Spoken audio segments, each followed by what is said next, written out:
दोस्तों, आज हम बात करने वाले हैं एक ऐसे इंसान के बारे में जिसने रेगिस्तान में अकेले 71 दिन बिताए। जिस जगह को लोग नरक कहते हैं, उस जगह में इस शख्स ने 71 दिन जिंदा रहकर दिखाया। इन दिनों में उसने कीड़े मकोड़े खाकर जान बचाई। उसका शरीर ऐसा हो गया था जैसे उसमें सिर्फ हड्डियां बची हों।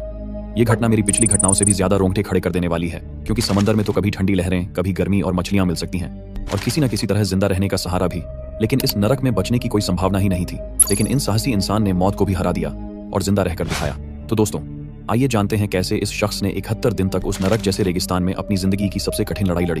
लेकिन वीडियो शुरू करने से पहले अगर आप चैनल पर नए हैं तो चैनल को सब्सक्राइब जरूर कर लीजिए, क्योंकि आपका एक सब्सक्राइब हमारे लिए बहुत मायने रखता है और वो आपके लिए बिल्कुल फ्री है। तो चलिए वीडियो को शुरू करते हैं। ये कहानी शुरू होती है एक ऐसे आदमी की जिसने जिंदगी और मौत के बीच 71 दिनों तक अकेले एक रेगिस्तान में जूझकर खुद को जिंदा साबित किया। ये कोई कल्पना नहीं, बल्कि 100% सच्ची कहानी है। नाम है रिकी मैगी। एक ऐसा इंसान जो आम जिंदगी जी रहा था, पर फिर ऐसा हादसा हुआ जिसने उसे दुनिया से अलग मौत के मुंह में धकेल दिया। रिकी मैगी का जन्म ऑस्ट्रेलिया के विक्टोरिया राज्य में हुआ था, लेकिन जब वो किशोर अवस्था में पहुंचा तभी उसकी जिंदगी में एक बड़ा झटका आया। उसके पिता का देहांत हो गया। उस समय रिकी की उम्र बहुत ज्यादा नहीं थी, पर इतना जरूर था कि उसने उस दिन से समझ लिया कि अब उसके सिर पर पूरे परिवार की जिम्मेदारी आ चुकी है। रिकी ने अपनी पढ़ाई को बीच में छोड़ा नहीं, लेकिन साथ साथ वो काम भी करने लगा। उसे यह समझ में आ गया था कि अगर जिंदा रहना है तो मेहनत करनी होगी, और वह किसी भी काम से पीछे नहीं हटा। उसने कभी बिजली का काम किया, कभी मछली पकड़ने वाली बोट में मजदूरी की, कभी फर्नीचर उठाने ढोने का काम किया, और कभी कभी छोटे मोटे पार्ट टाइम जॉब भी किए। बस इतना कि घर का खर्चा चल जाए। हालात पूरी तरह बुरे नहीं थे, लेकिन पैसों की किल्लत हमेशा बनी रहती थी। फिर आया साल 2006। उस वक्त रिकी की उम्र लगभग 36 साल थी। उसी साल उसे एक सरकारी कॉन्ट्रैक्ट का छोटा सा काम मिला। काम था ऑस्ट्रेलिया के क्वींसलैंड से वेस्टर्न ऑस्ट्रेलिया के पोर्ट हेडलैंड इलाके तक कुछ जरूरी कागजात और सरकारी सामग्री पहुंचाना। ये कोई आम रास्ता नहीं था।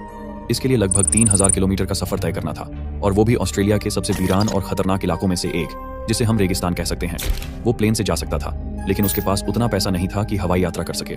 इसीलिए उसने तय किया कि वो अपनी पुरानी सी कार में सफर करेगा। उसने कार में ज्यादा मात्रा में पेट्रोल भरवाया, कुछ खाने का सामान लिया, पानी की बोतलें रखीं और निकल पड़ा एक बेहद लंबी, थकाऊ और जानलेवा यात्रा पर। वो रास्ता था बंटाइन हाईवे, एक ऐसा रास्ता जो चारों ओर से वीरानियों और तपती जमीन से घिरा है, जहां कोई मोबाइल सिग्नल नहीं मिलता, और जहां अगर एक बार गाड़ी खराब हो गई तो कोई मदद आने की उम्मीद बहुत कम होती है। रिकी अपने पुराने से कार में रेडियो सुनते हुए धीरे धीरे आगे बढ़ता गया। दोपहर की कड़क धूप और रात की गहरी ठंड के बीच उसका सफर जारी था। इसी दौरान जब वह एक ऐसे इलाके से गुजर रहा था जहां सैकड़ों किलोमीटर तक कोई नहीं मिलता, तभी उसने देखा कि सड़क के किनारे एक गाड़ी खराब पड़ी है। उस गाड़ी के पास 3 आदमी खड़े थे। उन्होंने इशारा किया और मदद मांगी। रिकी रुका, इंसानियत दिखाई और उन्हें अपनी गाड़ी में बैठा लिया। कुछ ही दूरी के बाद उन्होंने कहा कि प्यास लगी है। उनमें से एक ने रिकी को एक बोतल दी जिसमें ड्रिंक था। रिकी आमतौर पर अपनी बोतल खुद खोलता था, लेकिन उस दिन पता नहीं क्यों उसने बोतल उन्हीं में से एक आदमी से खुलवाई और बिना सोचे समझे पी लिया। बस यहीं से उसकी जिंदगी बदल गई। उस ड्रिंक में कोई ड्रग मिलाया गया था, बेहोशी का तेज असर करने वाला कोई तरल। कुछ ही मिनटों में रिकी को चक्कर आने लगे, सर भारी हो गया, आंखों के सामने अंधेरा छा गया और फिर ब्लैकआउट। जब उसे होश आया तब तक बहुत देर हो चुकी थी। वो अब एक वीरान, सुनसान और बियाबान रेगिस्तान के बीचों बीच पड़ा हुआ था, अकेला। न उसकी कार थी, न जूते, न फोन, न बैग, न खाना, न पानी, कुछ भी नहीं। वो तीनों आदमी उसे लूटकर, ड्रग्स देकर रेगिस्तान में मरने के लिए छोड़ गए थे। रिकी ने अपने होश संभालते हुए जब चारों ओर देखा तो उसे समझ आ गया कि अब उसके सामने कोई नहीं है, मदद नहीं आएगी। उसे खुद ही ये लड़ाई लड़नी होगी, खुद से, भूख से, प्यास से, गर्मी से, जानवरों से और उस मौत से जो हर पल उसका इंतजार कर रही थी। रिकी मैगी अब उस वीरान रेगिस्तान के बीचों बीच अकेला खड़ा था। न कोई इंसान, न आवाज, न कोई उम्मीद, सिर्फ चुप्पी, गर्म हवा और तपती हुई जमीन जो हर कदम पर उसके पैरों को जलाकर राख कर देना चाहती थी। उसके पांव में न जूते थे, न मोजे, वह बिल्कुल नंगे पांव था, और जमीन पर जो धूप की गर्मी पड़ी थी उसका तापमान 40 से 45 डिग्री सेल्सियस के बीच होगा। जमीन की रेत इतनी गर्म थी कि वो अंगारों जैसी लग रही थी। लेकिन रिकी जानता था, अगर जिंदा रहना है तो चलना होगा। हर कदम मौत से लड़ाई का एक हिस्सा था। गर्म रेत पर नंगे पैर चलना, वो भी तब जब शरीर में ना पानी हो, ना खाना और ना ही किसी इंसान की परछाई।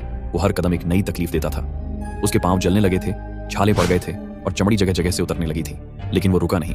दिन चढ़ते चढ़ते धूप ऐसी लगने लगी जैसे आसमान से आग बरस रही हो। शरीर जलने लगा, आंखें पथरा गईं और होंठ सूख कर फटने लगे। प्यास का आलम यह था कि गले से आवाज भी नहीं निकल रही थी। कई घंटों तक बिना रुके चलता रहा। शरीर ने जवाब देना शुरू कर दिया, लेकिन दिमाग अब भी जिंदा रहने की उम्मीद में काम कर रहा था। और तभी एक भ्रम। उसे दूर से ऐसा महसूस हुआ जैसे वहां कोई झील है, कोई पानी का तालाब। वो लड़खड़ाते हुए उस ओर दौड़ा, और जैसे ही वहां पहुंचा वो सिर्फ रेत थी, आंखों का धोखा। उसके हाथों में रेत आई, पानी नहीं।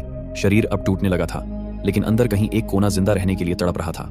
फिर कुछ घंटों की ठोकर और भटकाव के बाद उसे दूर कहीं एक छोटा सा गड्ढा नजर आया, जिसमें थोड़ी सी चिपचिपी और गंदी सी पानी भरी थी। शायद कोई जानवर वहां आता होगा। उसने बिना सोचे समझे उस बदबूदार गंदे कीचड़ जैसे पानी को पी लिया। उसे पता था ये पीने लायक नहीं है, लेकिन उसे यह भी पता था कि अगर अभी पानी नहीं पिया तो कुछ ही घंटों में शरीर हार मान जाएगा, वो मर जाएगा। पानी पीकर उसे थोड़ी राहत मिली, लेकिन अब शाम हो रही थी, सूरज डूबने को था और रेगिस्तान की ठंडी हवाएं चलने लगी थी। दिन में जो तपिश थी अब रात में वो कंपी में बदल गई। और सबसे बड़ी समस्या थी कहां सोए। जमीन पर सोना मतलब कीड़ों, बिच्छुओं, सांपों के साथ सोना। लेकिन किस्मत से उसे कुछ दूरी पर एक गुफा जैसी जगह दिखी। वो हिम्मत करके वहां तक गया, अंदर झांका। अंधेरा था पर कम से कम ऊपर सिर रखने के लिए छत थी। वो वहीं बैठ गया। शरीर थक चुका था, मन अब भी जिंदा रहने की आस में था। लेकिन उस रात वो नींद में नहीं गया, वो जागता रहा, क्योंकि गुफा में कीड़े मकोड़े रेंग रहे थे।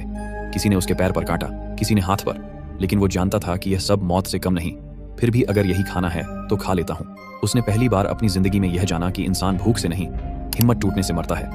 वो अब जीने के लिए हर चीज खा रहा था, कीड़े, मक्खियां, कभी कभी पत्ते, और कभी तो अपने पसीने को ही चाट लेता ताकि शरीर में नमी बनी रहे। और वो रात, वो काली, डरावनी, सर्द रात उसकी जिंदगी की सबसे लंबी रात थी। लेकिन वो जिंदा रहा, क्योंकि लड़ाई अभी खत्म नहीं हुई थी। रेगिस्तान की आग उगलती रेत पर नंगे पांव चलता हुआ रिकी अब अपने होश और चेतना के बीच लड़खड़ाने लगा था। उसकी त्वचा जल चुकी थी, होंठ सूख चुके थे और शरीर सिर्फ हड्डियों का ढांचा बन चुका था।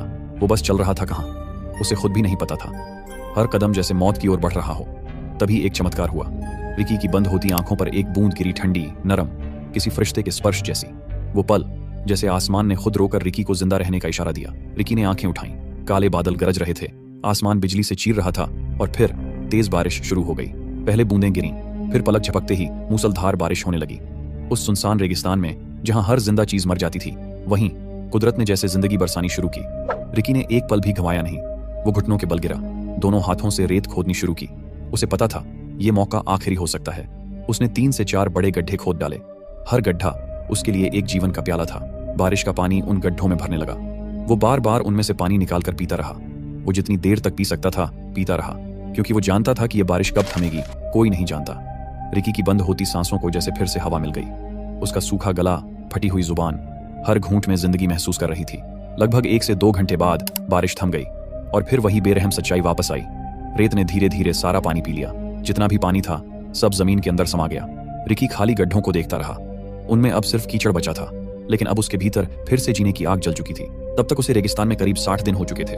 हर दिन एक सदियों जितना लंबा लगता था। उसका शरीर अब बस एक कंकाल बन चुका था। हड्डियां बाहर झांक रही थीं, चेहरा पहचान से बाहर था। कभी चलती हुई गिरगिट को पकड़कर खाता, कभी खुद का पेशाब पीता और कभी सिर्फ कीड़े मकोड़ों से पेट भरता। दिन में तपती धूप, रात को जंगली जानवरों का डर और हर वक्त मौत की परछाई। फिर भी वो लड़ता रहा।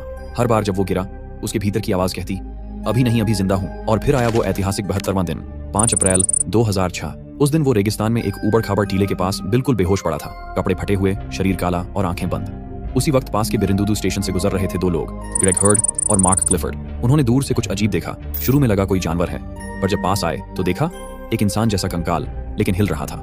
वो दोनों डर भी गए थे, लेकिन इंसानियत ने उन्हें रोक लिया। उन्होंने तुरंत हेलीकॉप्टर से मदद मंगवाई और रिकी को रॉयल डार्विन हॉस्पिटल पहुंचाया गया।